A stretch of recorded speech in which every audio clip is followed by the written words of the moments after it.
అల్లూరి సీతారామరాజు జిల్లా వైద్య కళాశాల ప్రైవేటీకరణపై పోరాటం కూటమి ప్రభుత్వంపై ధ్వజమెత్తిన వైఎస్ఆర్సీపీ పారేడు ఎమ్మెల్యే విశ్వేశ్వరరావు, మాజీ ఎమ్మెల్యే భాగ్యలక్ష్మి, మాజీ MP Goddeti Madhavi, chairperson Jallipalli Subhadra, MP నాయకులు, కార్యకర్తలు ఆందోళన చేయడం జరిగింది.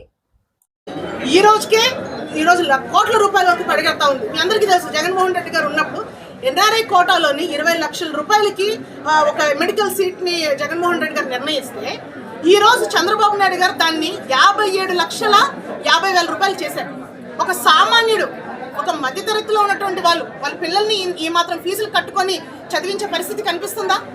ఉందా అసలు? దయచేసి ఇవన్నీ కూడా మనం ఆలోచన చేయాలి. ఈరోజు మనకొచ్చే మనకేంట్లే, మనకెందుకులే అనుకుంటుంటే రేపనే రోజు మీకు పిల్లలు చదవాలన్నా కూడా, రేపొద్దున ఏదైనా అనారోగ్య సమస్య వచ్చినప్పటికీ కూడా మనం ఎవరి దగ్గరికి వెళ్తాం? సో దీనికి సొల్యూషన్ ఏంటి? కాబట్టి జగన్మోహన్ రెడ్డి గారి యొక్క ఆలోచన ఏదైతే ఉందో దాన్ని ప్రతి ఒక్కరు కూడా గౌరవించాలి. పార్టీలకు అతీతంగా గౌరవించండి. ఈరోజు జగన్మోహన్ రెడ్డి దమ్మున్న నాయకుడు కాబట్టి మీరు ఎన్ని టెండర్లు వేసుకొని, మీరు కాల్ఫర్ చేసుకొని, మీరు ప్రైవేట్ వ్యక్తులకు ఇచ్చినా రేపనే రోజు మళ్ళీ మా గవర్నమెంట్ వస్తుంది. ఖచ్చితంగా ఇవన్నీ కూడా గవర్నమెంట్ పరిధిలో మేము తీసుకొస్తామని కూడా హెచ్చరించడం జరిగింది. అంటే ఈ రోజు గమనించండి, ప్రైవేటు వ్యక్తులకి కొమ్ము కాసేదెవరు, ఈ రోజు నిజంగా పేదవాడి పక్షాన నిలబడే నాయకుడు ఎవడు అనేది మనం అందరూ కూడా ఆలోచన చేయాలి. కాబట్టి ఈ యొక్క నిర్ణయాన్ని మీరు వెనక్కి తీసుకోండి. వెనక్కి తీసుకోలేని పక్షాన పెద్ద ఎత్తున దీన్ని ఉద్యమించి మేము పోరాటం చేస్తామని కూడా ఈ సందర్భంగా నేను తెలియజేస్తాను. ఎక్కడనే ఇవ్వచ్చు, కానీ జగన్మోహన్ రెడ్డి గారు ఎక్కడైతే అవసరమో, ఎవరికైతే అవసరమో, ఎక్కడ ఉంటే ప్రజలకు బాగుంటుందనే ఉద్దేశంతో ఇక్కడ పాడేరులో, అలాగే మా పాతపురం మన్యంలో, నర్సీపట్నంలో ఏర్పాటు చేస్తే అవి ప్రైవేట్ వ్యక్తులకు ఇచ్చేసి ప్రైవేట్ కాలేజీలు చేస్తే మా గిరిజనులు కానీ, వెనకబడిన ప్రాంతంలో ఉన్న ప్రజలు కానీ వాళ్ళకి ఎటువంటి వైద్యం అందుతుంది? వాళ్ళు ఎప్పుడు ఇంకా మళ్ళీ వెనకే వెళ్ళిపోరని మీ ఉద్దేశమని మేము ప్రశ్నిస్తున్నాం. మా ప్రజల మీద మీకు సిద్ధం ఉంటే వాస్తవాలు చూపించండి.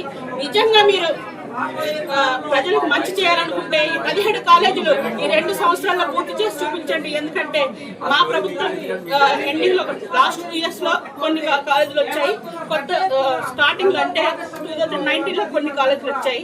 మీకు చిత్తశుద్ధి ఉంటే మరి ఇంకా మీకు టైం ఉంది కాబట్టి పూర్తి చేసి మీరేంటో నిరూపించుకోండి. అంతేగాని మేము కట్టిన కాలేజీలు ఇలాగున్నాయి అలాగున్నాయని మాట్లాడతాం. ఖచ్చితంగా మేము మా ప్రజల తరఫున పోరాడతామని తెలియజేస్తున్నాం.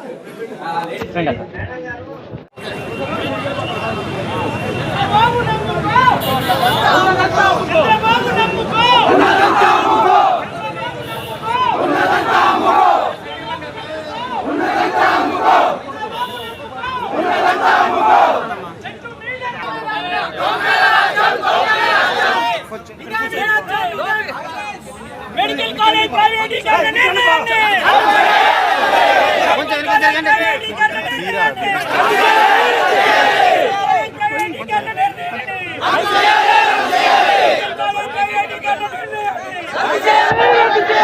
అది కనిపించాలి